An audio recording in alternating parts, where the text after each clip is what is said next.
Okay, straight into the directing panel. Fantastic.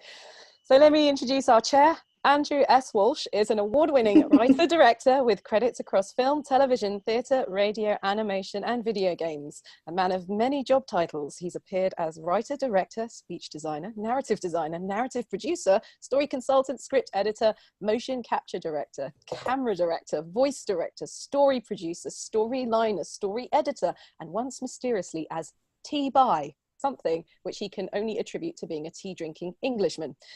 To date, he's worked on more than 85 video games, including Watch Dogs Legion, The Division 2, Fable Legends, Nosgoth, Prince of Persia, Harry Potter, Risen, Shadow of the Beast, Medieval 2, Total War, Socom, Lego City Undercover, The Need for Speed, Most Wanted. He is currently working as a senior writer with Guerrilla Games and as a senior writer on an unannounced project. His television credits include Raven, Emmerdale, Micah Grove. You can stop. You can stop. That's not what people are here for. You wrote this. I'm going to keep going. We're nearly there. Family Affairs. While his film work includes the English version of Professor Layton and the Eternal Diva, he is chair of the WGGB's Video Games Committee. That's the Writer Guild of Great Britain. Over to you, Andy. And that's all the time we have for the directing panel, so we'll pass over to... this is great, because the first thing I'm going to say is we'll keep this brief because we need to go on. So with that piece of sweeping hypocrisy, I'm going to go around and ask each of our panellists just to say a quick hello and to introduce themselves, please. I will go from my left. Kirsty, please, could you just say hello and for those who've joined us? Hello, I'm Kirsty Gillmore. I'm a voice director, a sound director, and a casting director. I work across games, audio drama, and animation, and I am currently voice director on Destruction All Stars for Lucid Games. There we go, nice and brief. Awesome stuff, thank you. John Paul Sutherland is to my right. Would you introduce her, please? Hello, I'm John. I am Senior Dialogue Engineer at Creative Assembly on the Total War team. That really was pithy. Nice Whenever it landed, that was great. See, this is all what we were covering earlier on about cutting the dialogue down and letting it land. Adele, you can have more words than that, please. Hi, I'm Adele Cutting. I run Sound Cuts, which is an audio outsourcing company. There are several people, well, there's 10 people who work here currently. Yeah, so I've been working in games for about 22 years, many of which were spent at EA, working myself up the ranks from junior sound designer to senior audio director, then leaving to start Sound Cuts. My main work is as an audio director in games, a speech director and a performance director, but I also do interactive music. I just like anything audio basically, so give me some audio and I'll put it in for you. So yes, I'm trying to think what I've worked on. Everything I'm working on currently is under NDA, but recent things would be I directed the UK and Athens sessions for Assassin's Creed Odyssey. I was the music and sound designer for an interactive James Bond installation in the Alps. I was the speech director, and the team did the editing on Astrologaster, and probably the biggest project I've ever worked on is I was the senior audio director on the Harry Potter games. And across the land, lots of people go, that's how you pronounce Astrologaster, right? So thank you for clearing that one. That has made a lot of people feel more confident about conversations. Mike, could you introduce yourself? I'm Mike, hello. I'm a game director. Sorry, my headphones ran out of battery as I said that, which threw me off in a weird way. So I did Thomas Was Alone back in the day. I recently did the John Wick Hex game, which was fun, and I've weirdly just done a radio drama as well as kind of a side thing. But yeah, lots of games. Fabulous. And I only sadly have 45 minutes with you, which is a pleasure and a privilege, but it will be great to have 45 hours to really distill all of your knowledge. So we're going to look at getting some practical elements out of this as we go through, so that people can get to see an insight into the director's everyday life as well as your processes. So I'd like to start off with the general question of, why do we need you? You know, why do we need a director? Why can't the actors just come in and make it up? Why can't I go in as a developer and direct them myself?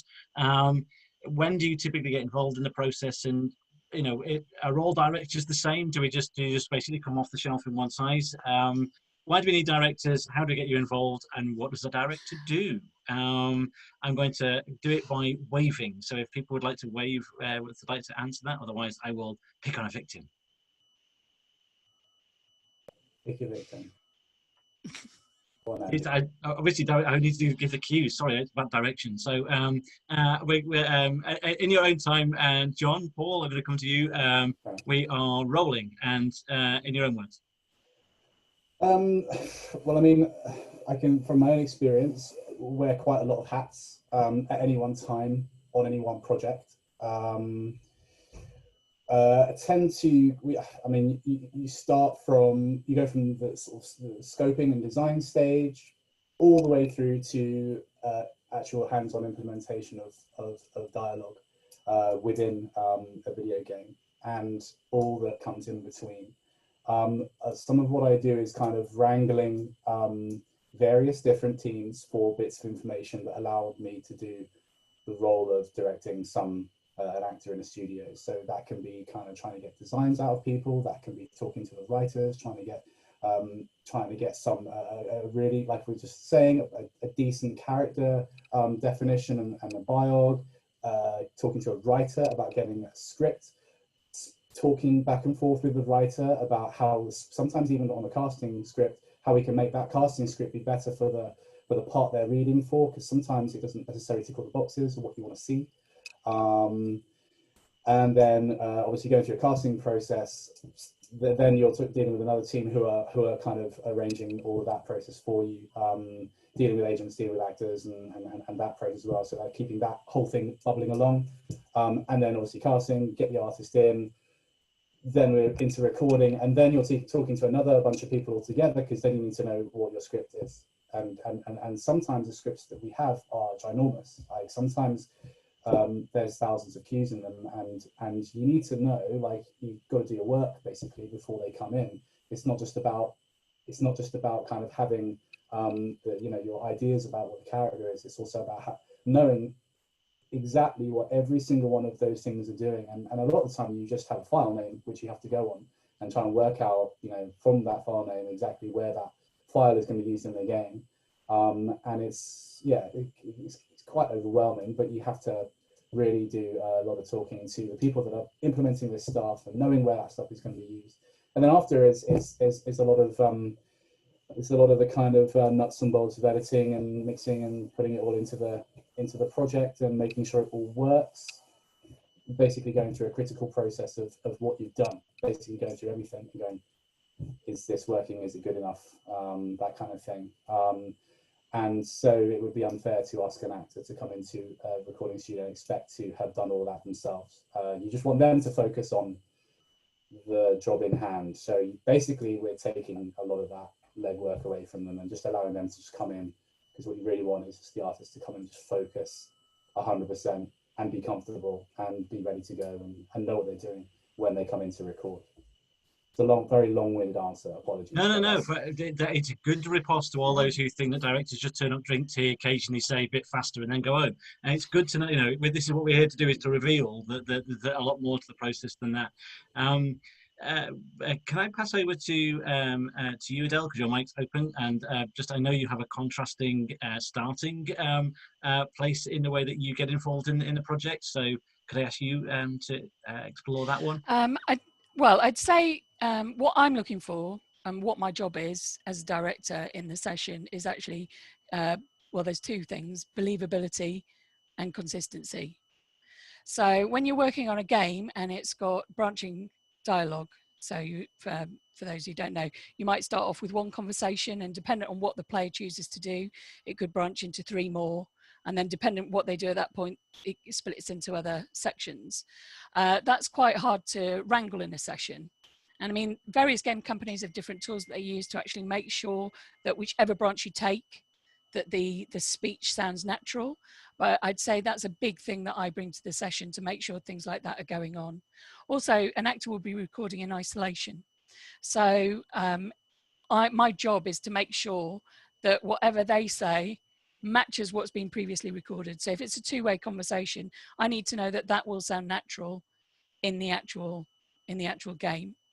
And then believability as well. I think there's so many great actors there, but working with an actor, you can really help heighten emotional moments, and sort of like you know what they're like in the scene. So it's bringing all that knowledge, as you said, John, you know exactly where they are in the game at that point. So you need to ask the writers, or, you know, get more information about, right, that sounded fab, but actually there's waves crashing, there's a fight going on in the background, it's got to be a lot more projected. So it's sort of like making sure the actor understands, you know, the environment that they're in, so they're actually being able to perform specifically for that environment. So it's all that sort of thing, you know, believability and consistency. I think also it's quite interesting, having done multiple scripts now.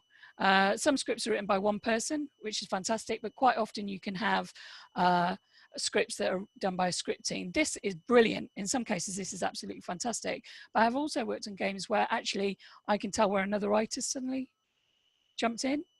And it's like, this doesn't sound like that character anymore. I think somebody else has written this line. So it's being able to sort of like identify that, and then being able to ask the questions and saying, well, I'm not 100% sure that's what the character would say there, because, you know, throughout the whole thing, they've said, I don't, and they've contracted everything, and now all of a sudden they're really saying everything in full words. That's just not right, you know. And so it's sort of like we're like I don't know, we're sort of like the piece that feeds, everybody feeds their information into us, and we make sure that the actor understands that bit of information. Conversely, especially during obviously COVID, there's a lot of recordings that are going on remotely. So I think my role in those sessions, like in Astrologaster, my role was also slightly engineer, which obviously I've got a background in that, so that was fine. But it was being able to sort of like say to the actor, you've gone off mic, or there's plosives there, or, you know, there's tricks you can use, like when you're doing P's, to put your finger in front of your mouth so that you don't get the on the microphone and things like that, and being able to give them advice about the technical side of things as well, and helping them sort of like adapt their studios so that I didn't have 12, 15 different actors that all sounded like they were in different rooms. One was under a pillow, another was in an echoey bathroom, you know. It was sort of like getting actually being able to listen. So I think being a director, it's all those things. And I think if you're doing it well, you're absolutely exhausted at the end, because you literally cannot stop listening the entire session.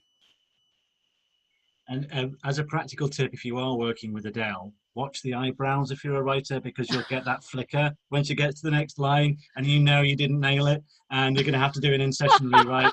It's good to get that ear there to improve the dialogue and work together. But you do see that flicker. Oh, do I? I've got a tell. That's terrible. It's a tell. Can I just add to what Adele was saying just then about balancing going between different people? I often see my job as a director as being the translator between what the actor, what the devs, the writers, the producer, and the actors on the other side. And a lot of the sessions that I've done as a director, I am directing while simultaneously having conversations with devs, with writers, with producers, going, hey, look, can we just get an alt on that? Or can we do this? And that's not every session. Some sessions I've directed just with me and the actor. Some sessions I've done, but it kind of, I think, there's being exhausted at the end of it, not only because I've been doing sessions till like 1:30 in the morning at the moment, but it's just being like, just having that kind of being able to take somebody, because you're often as a director, you're working with devs, with writers, with producers, with programmers, with sound designers who don't speak actor, as it were. So they don't know, they want something that is a brilliant performance, but they don't necessarily know how to describe what that is. So you're trying to get them going, I just want it to sound a lot more, just a lot better. And you're like, okay, cool. So what do you mean by better? Can we just, can we unpack that a little bit? Oh, actually, I just want them to sound, they need to sound very, very upset, like a lot more upset. Great. Okay. So then I can take that and then translate that a little bit more, to the actor. And also, I think the other thing is that it's just getting something surprising out of the actor. One of the things that I really enjoy as a director is getting something very natural that was a completely different take on something that the actor wouldn't be able to do themselves. And I think where the director comes and why a dev just couldn't, with no experience in directing whatsoever, couldn't just direct a session themselves. I mean, they can, but they don't necessarily know the way to talk to an actor, or the way to the triggers that might bring something out of an actor. And it's different for all actors. You have to adapt your style going in. Some actors respond to emotional cues. Some actors respond to physical cues. Sometimes you're actually giving an actor kind of placing people in a scene so they can direct that better. Sometimes it's a lot more about emotion. Games which are mainly barks are treated in a different way to cinematics, obviously, and more narrative driven games. So I think it's so I see my role as a why I would say that a game would need a director over just one of the devs directing with no directing experience, is that you need someone who will be able to pull a performance out of pull and shape a performance from an actor and go, that was really good, but can you just hit that word a bit more? Can we tail off a little bit more at the end? Take a breath before you do the next line, and be able to kind of combine creative and technical and tone, emotional cues all together, and be able to bring that to it. I think the speed that we're all talking does show that we've all worked in recording booths, because it's like, get the information over quickly because we're getting the session moving. Go, right, here we go. We are at least going to cram a lot in. Yes, Adele, sorry. I just wanted to say, which also feeds it. Everything Kirsty said was absolutely spot on. You know, you direct actors differently dependent on their personality and the way they receive the information. So you can't go in and expect to direct every actor in exactly the same way, because, as you say, some work better with stage direction, some work better to emotional cues. But I think the most important thing I could give anybody who's going to do it ever is what's known as the magic 10, which is the 10 minutes at the start of the session where you actually chat with the actor. And I think being a personable person is probably one of the key things to being a director, being able to get along with people and knowing what they're all about. Because there's certain things, like I remember directing an actor who was just not getting the scene intention right at all. And I knew he was a Guardian reader and he hated the Daily Mail. And so I used my knowledge of him to direct the scene, because he wasn't getting the scene itself, he didn't quite gel with the scene, but putting it in a language of his real life. Imagine you've just picked this up in the Daily Mail and it's absolutely outraged you. You know it's categorically incorrect. He could totally get that, and he was really pissed off. Do you know what I mean? Sorry, swear.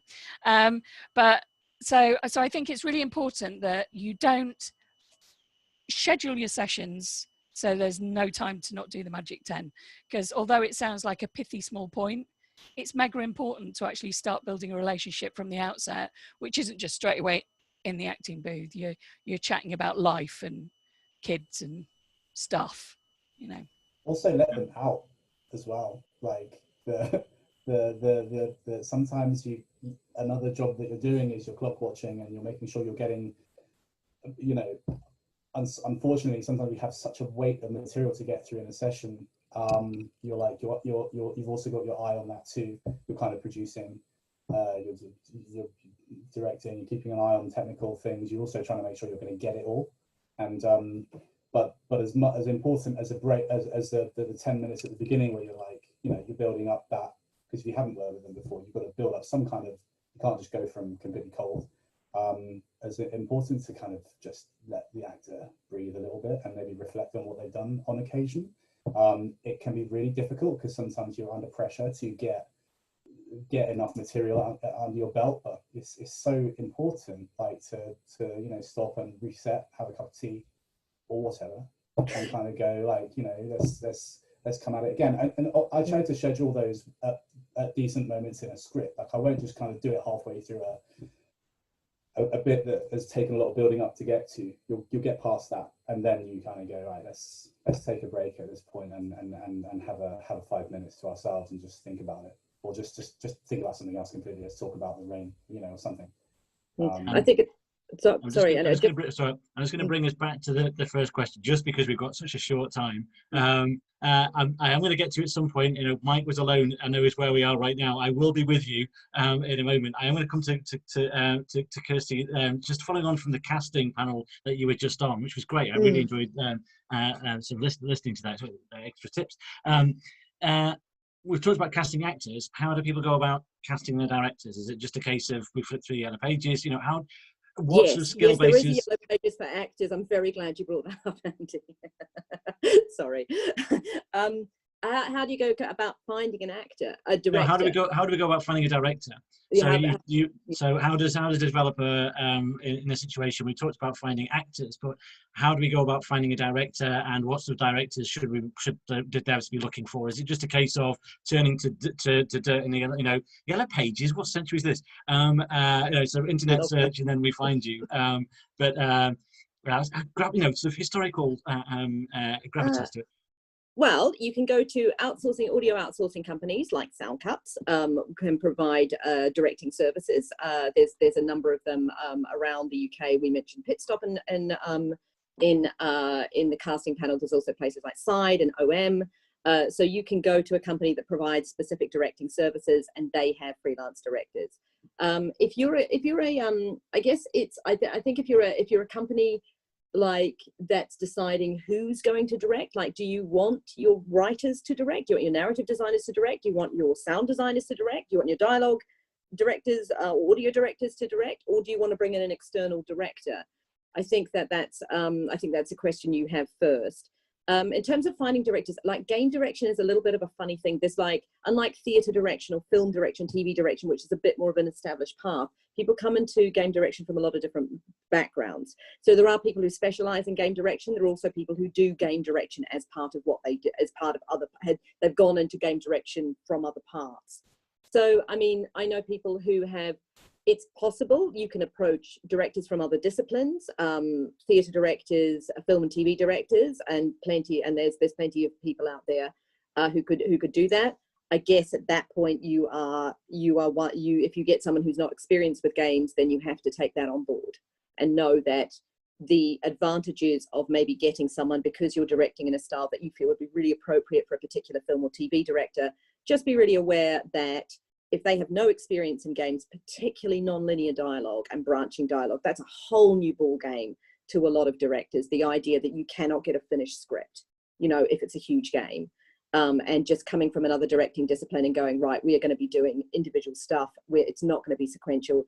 Film and TV isn't sequential either, isn't directed in that way, but it's still, you will get, scripts of episodes, and that's not necessarily, especially big games, that's not what you're going to get. So I think if you go down that path, then that's just something you have to take on board. There's a lot of advantages with taking someone from another directing discipline. There's also some things they have to go to. They have to learn. But I think, there's no one-stop shop, really, if you're looking for I'd say recommendations is probably your best thing. Talk to other devs. I really love the voice directing in your game. Who directed it? Who did you get to do it? That kind of thing is and you'll find that, so I work as a freelancer, and mine's all through recommendations, people recommending me for different things. So I would say, yeah. And I think just to touch very quickly on the difference between voice direction and something like performance direction, mocap direction. So if you're looking for, those are different disciplines. So voice directors are different from performance directors, and the role is different. So if you are looking for someone to direct mocap, to direct a physical performance, then you're looking for a different type of director. So it's potential that your voice and performance director may be the same thing, maybe the same person. That's entirely possible. Or you might feel it's better that you have separate voice and performance directors, which is becoming more common. So as a voice director, I work a lot alongside performance directors. They are in charge of the movement. I'm in charge of the voice. We work together as a collaborative team, and that works really well for the mocap projects I work on. So that's something to consider as well. If you want mocap, then make sure, if you're going to mocap, then you're going to have to hire someone who can deal with that. You can't just shove a voice director and go, cool, what do you know about movement? Well, potentially nothing if they haven't worked in that discipline before. Just making sure that they're comfortable with it, because it's a total different ball game going, having to think about all aspects, not just how they sound, but also how they're moving. Are they expressing that emotion physically? Are they being too stiff, too agile? you know, moving too much? Are they hitting their marks? Are they resetting? Are their T-poses looking odd? That's probably not a big big problem, but you know, it's all those kind of things. So I think that's all quite different as to kind of different directors. It's not like a one-stop shop. So someone might it is different because as a voice actor, you are just purely listening to the voice and making sure that that works and that's believable and it's authentic, and that's all you're listening to. Whereas when I've done mocap, it's very different. I'm not as intently listening to every single click, tick, and everything else. Also, because, you know, if the audio isn't quite right, you can always do ADR. Do you know what I mean? Obviously, not the best solution, but it's there, and it's a practice that's done, you know, for films and everything. So you've got the ADR option, but it is a lot more about. Whereas in voiceover, you're listening to the character in the voice. With performance direction, it's about the character, and it's the whole thing. It's the whole body. Are they walking in a way that represents their character? Is the emotion that they're feeling coming out in the way they're walking, which sounds small, but it's what you're looking at. So it's much more a visual skill. And also you've got all the other things that come into play, like, you know, is the positioning right? You know, is this where we've put the staircase, is that correct in the world? You know, you're looking at things like that as well. So it's a lot more visual. I think there's one thing that is different again with games than it is with a lot of the disciplines, is while you generally have a director in other disciplines, in other media, whereas in games I've worked on projects where there's been a mocap director, a voice director, a stunt director, a camera director. They were all different people. In fact, there were several, you know, in some cases there were several people wearing each of those hats.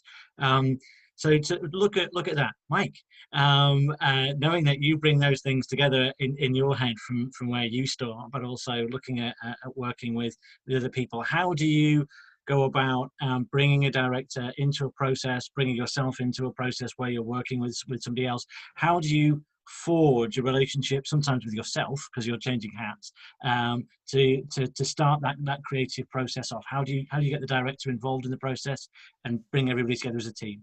I might not be the best person to answer that question because I am the kind of I've been listening. This has all been awesome. I'm very aware that I'm kind of the counterexample to a lot of what everyone's saying, and that I am the developer who was smug enough to think they could direct actors, and somehow got very lucky with my first project that it didn't absolutely explode, and have been able to kind of learn those skills kind of across multiple projects now. So I'm kind of I'm very different in that, like. And I think this is true across indie in general, is we often benefit because all of the amazing kind of work that all of the rest of you have to do with, like, communication and back and forth with all the many creatives involved. It's very short, my conversations. I'm the same guy. So I get to make a decision on the script, work it out at the production point level, cast it myself, direct it myself. I think indie developers often get a lot of credit for how good our storytelling is, when actually, realistically, it's just that we're avoiding about 90% of the problems that can happen in the process because of the size, because we're not having to kind of have that. We obviously lose a lot because we don't have as many people with amazing ideas around the table, but it can benefit. And also, when you look at the AAA studios that are particularly well known for their storytelling, you see similar patterns. You see like Naughty Dog, for example, where that is a company that is run by writers, and the writer will often be the person directing, and you get, again, those kind of overlaps in one person. So yeah, with a lot of this stuff, it's kind of difficult for me to comment on because I've never worked with another voice director. What I've been able to do is, like I said, kind of that first game with Thomas Was Alone, which did pretty well, was, you know, Danny Wallace basically directed himself. I sat there grinning excitedly, and he just kind of did the thing and won a BAFTA for it. And it's, no actor has ever deserved a BAFTA more than Danny does for what he did in that room without any involvement from me as a director. And then as I've gone forward, like, you know, now I'm confident enough to be able to direct, you know, the movie cast from John Wick and stuff was like that, but definitely took a while to get there. So yeah, I'm not sure I'm the best person to answer that question. I've spent minutes explaining why I'm not the right person to answer that question while boasting about my career. But I'm happy to pass it back. No, that is all good stuff, because it's exploring all of those different angles of what director means and how the director comes into the process. John, you were looking at the coordination of quite a few parties in your earlier comments about how you worked with different groups. So can you talk a little bit about how you work with bringing all of the team together, and how things have worked with, with mocap and voice, etc., and the projects you worked on?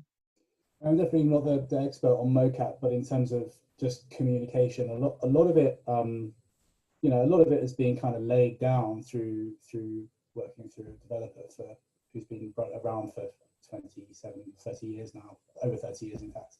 So like a lot of those processes have been gone through in the past and are kind of well-trod roads.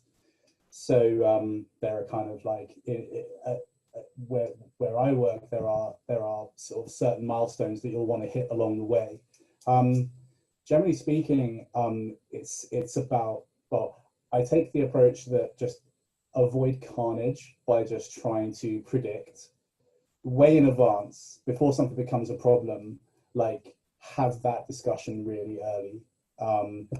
Of the avoidance of carnage is basically the words I live by on a day-to-day basis, because I hate not giving myself enough time to, or giving anyone else, or because so many things have so many knock-on effects in games, and sometimes there's some things that crop up, and there's like it's really not a quick fix, and that's where I have noticed quite a big difference between working in TV and film and working in games. Sometimes the fix can involve 25 different people to get that fix, you know, to manifest itself at the end. So it's really just, you know, talk. We are regularly scheduling meetings with all the different departments. We have stuff that's just, you can't miss it. You've got to be there. We've got to talk about it. It's been slightly a weird time, obviously recently, in terms of how we do that, because you can't just walk up to a guy's desk and go, "Hey, Pete, this thing we need to talk about." It's you kind of have to be a bit more organized about it. So it's just, you know, just a constant communication, a constant dialogue, and sometimes just building up a rapport with these people of different disciplines. You don't kind of want to go to someone and go, "Hey, Pete, you really messed this thing up, sort it out." You kind of want to come along with I come with a problem, but here's a solution, and also, how are you? Politeness goes a long way, and manners, and just being nice, and not try, you know, letting, at the end of the day, it is just games. Like, we're not doing open heart surgery. It's not worth, like, you know, losing a week's worth of sleep over. You know, have this early discussion, get people talking to each other, and it's okay to say, "I'm sorry, I don't know, I haven't got the answer to that." I've said that a lot, actually, in my role. I'm like, I just haven't got a clue about how to answer that question, but let's find the person that could possibly answer that question, and then you talk, and then we get a solution. And that's better than just letting something kind of drift on and on and on, and then you get to the point where you can't fix it. I've been in sessions where I've actually had, like, the designer and the writer and producers actually in the session too.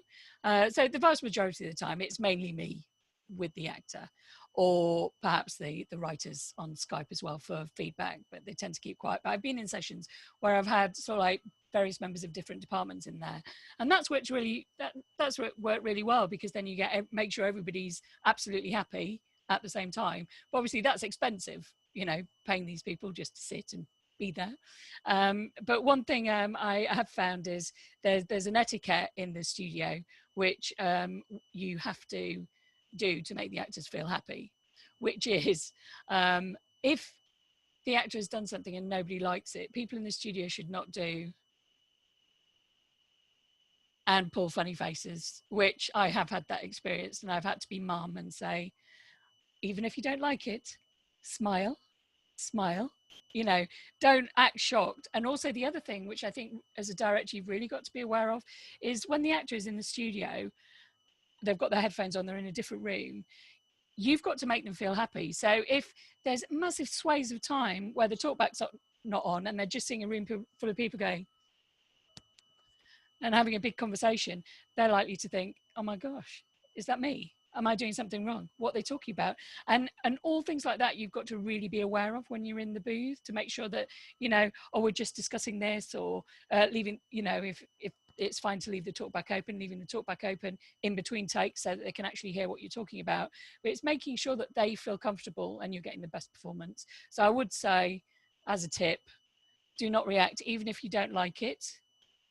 You've got to act yourself. It's yes, and isn't it? It's that interpersonal kind of trying to be supportive, trying to be the best cheer squad you can be in that room. Exactly. I think we often underestimate across the industry just generally like how much being a nice person matters, and how important, and how little time or interest any of us have in like the evil genius, the kind of oh well, they're very clever, so they're allowed to be horrible. No, but I feel like this in particular, given that we're always trying to produce, like in my case, my budgets, I've usually only got a few hours with an actor who might be the main character in the game. Like, you have to maximize that. And yeah, being personal, the stuff you said earlier about the kind of those first 10 minutes. And for me as well, like often I'll just be like constantly trying to insert those moments, those jokey moments. I will schedule usually about an hour extra, just assuming that I need that time, and also letting actors leave early if you've got what you need. I found that really helps with getting actors back because they know that you're not going to waste their time. If you've got what you need, they're free to go. Just on a little note on that, just because I'm aware that this panel, even though we're all based in the UK, I believe, just because I work a lot with actors internationally, and I think just being really aware of international constraints and not assuming that everybody is working from the same position you are. So things like the breaks and giving people breaks. If you work with actors who are SAG in the US, that's mandated. You give them a certain amount of breaks, and you can only work with them for a certain amount of time, depending on what it is. And if it's if it's going to be a vocally intensive session, that's a set length and that kind of thing. And just making sure that you're, as a director, that you're on the same page as the actor, like what information they've been given. So nothing is a surprise in the session, like avoiding carnage, like John said. There's, it can be really awkward if the actor has a completely different expectation from what you have, and just making sure that everybody's on the same page when you get in. Like, I just make sure if I am working with somebody internationally, like, what's the situation with their studio, with the studio that we're working in? Is it their home studio? Is it a commercial studio? What do we expect in terms of breaks? Is there particular where they are in the world? Does that change things? Particularly at the moment, COVID regulations are really different all around the world. And I think this is a really interesting moment for directors, because on top of just the general being nice in a session and making the actor feel welcome, everybody's got this layer of other stress on top of them.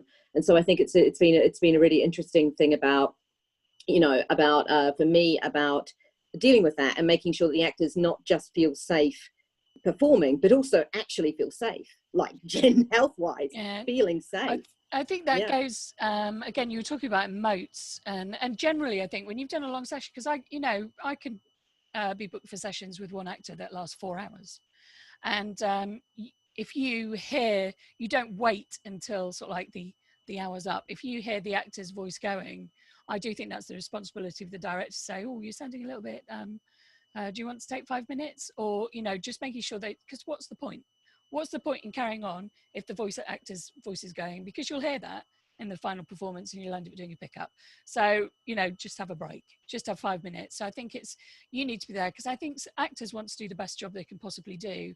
And I think they will storm through to the end if you let them, and they'll nearly kill themselves, so you've got to, I've learned that, I've had actors who've, said, no, I'm fine. And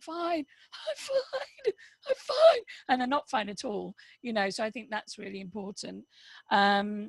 So the other thing is emotes, because I personally think emotes are super important, especially in games these days, to bring the character to life.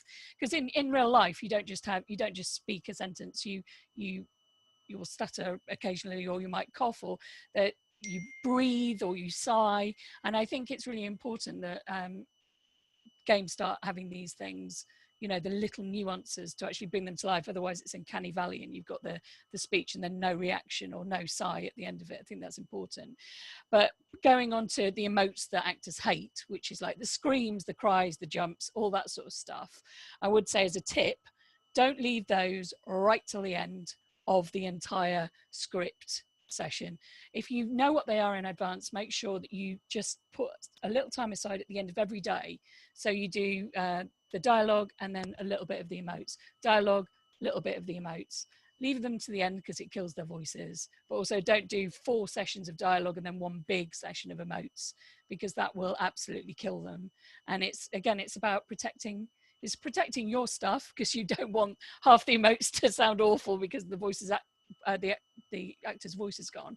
But also you've got to protect them because they might have another gig afterwards, so it's not fair to kill them when they've got another job to carry on doing. So I think that's one tip. I think if you've not worked with actors before in recording sessions, go and put yourself in a wardrobe for 4 hours, have somebody shout at you, and then spend the last half an hour screaming, which probably you'll want to by that point.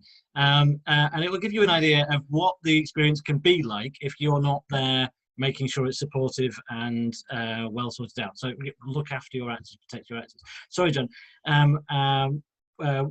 One quick answer, and then we're going to move on, just because we've got such a short time. And if we go over the age, you not need other hours worth of pay.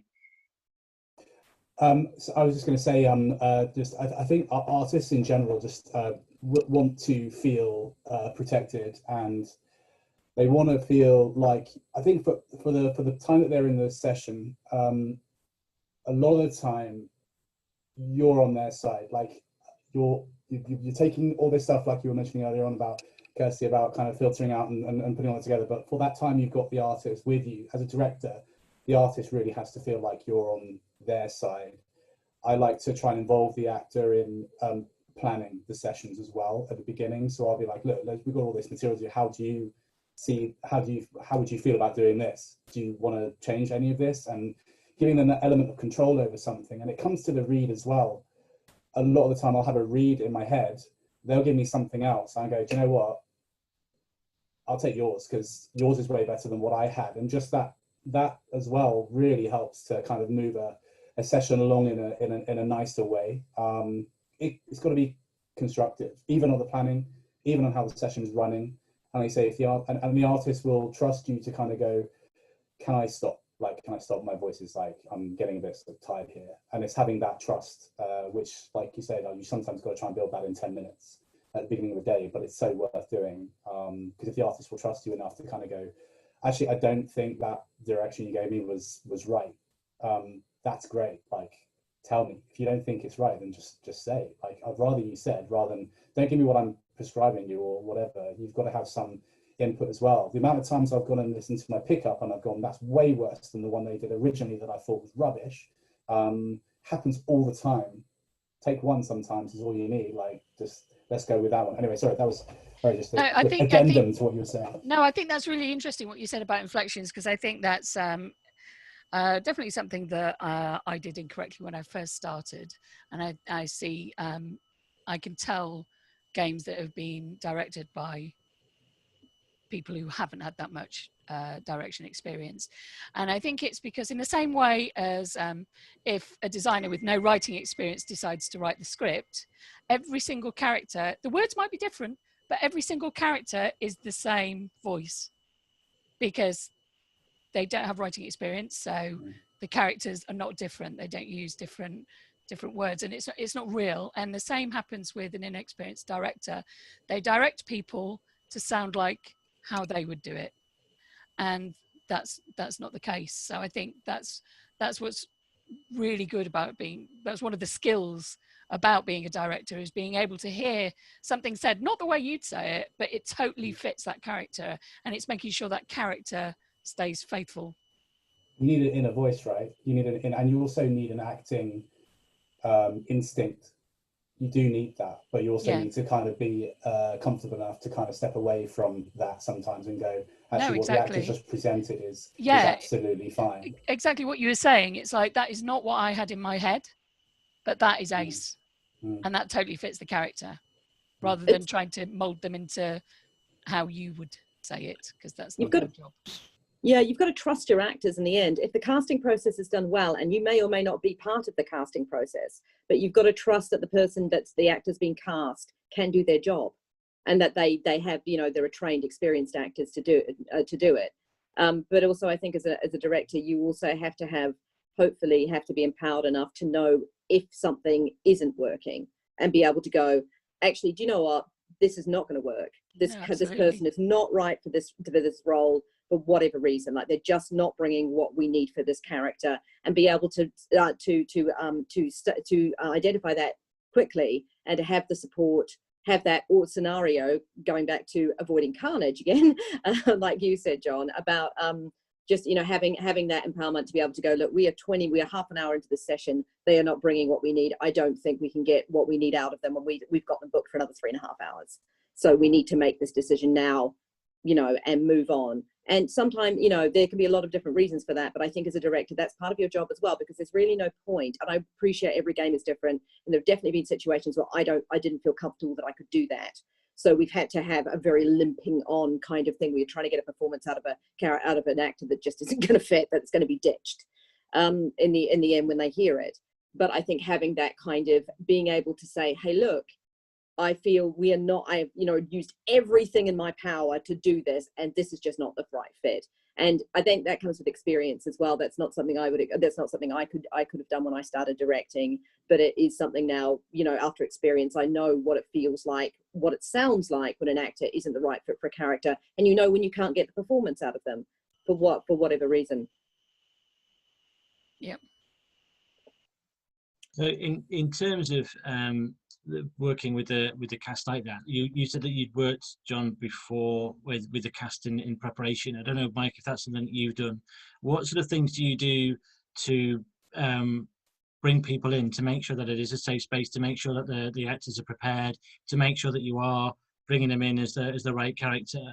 What's good practice to send to actors before? What's good practice for actors to do in preparation before a session? Because I've had actors, you know, turn up running late, not having found where the studio is, dash in 15 minutes late, soaking wet, not having read the script. So how as a director can you make the place safe and positive even before the session, and what can actors do to help you in return?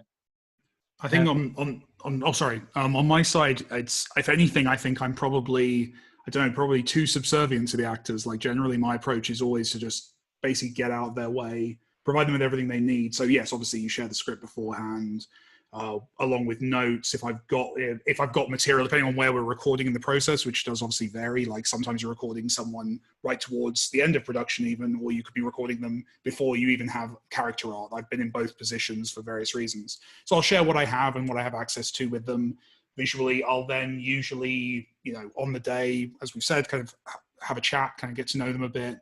But then I'll often have the game like on a laptop or something. I've actually recorded with people with them playing the game or having access to that. What you did a lot of Thomas Was Alone was we literally had the game playable. So Danny was seeing what was going to be, where his voice was going to be fitting into that. So I try and provide as much context as I can.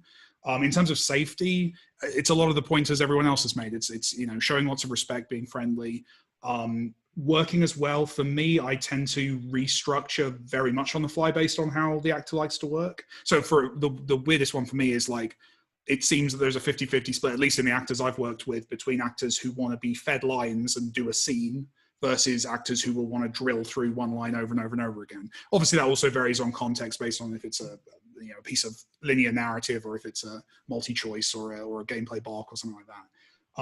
And just trying to basically give them whatever they need.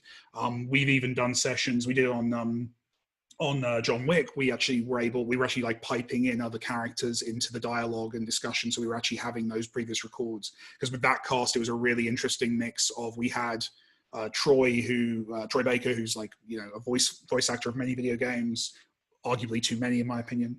Then you've got like Ian McShane, who's this amazing actor with a lot of experience on screen, less voiceover work, and then Lance, who was kind of in the middle. He's done a lot of voice work and screen stuff. So all of those actors had like a different approach, a different way they wanted to work. So yeah, we really do recalibrate. I try not to go in. I think that's one of the benefits of being probably the most amateur of the directors on this panel. Like, I don't really have an opinion on how it should be done. I just try and go in and fit around the actors. And I think it's got me a pretty good reputation with actors, which means that we're able to kind of get more of them, which is good. It's not amateur, it's different. In terms of amateur, that's me not looking at the clock and realizing that we have run out of time for this panel. I would like to thank you all for your involvement. I'm sure we will sort out sending out contact details for those who are willing to share them and can share them out. We'll do that at another point. For those with money on the sweepstake, the first mention of Naughty Dog was Mike Bithell at 1314. So claim your money for that. That is my job on most things, on podcasts, panels, across the board. So I will say thank you very much to everybody. Apologies for everyone, we overran slightly. We could have overrun for hours, but thank you for all of that. And I will pass you back to everybody for the directing workshop. Thank you very much.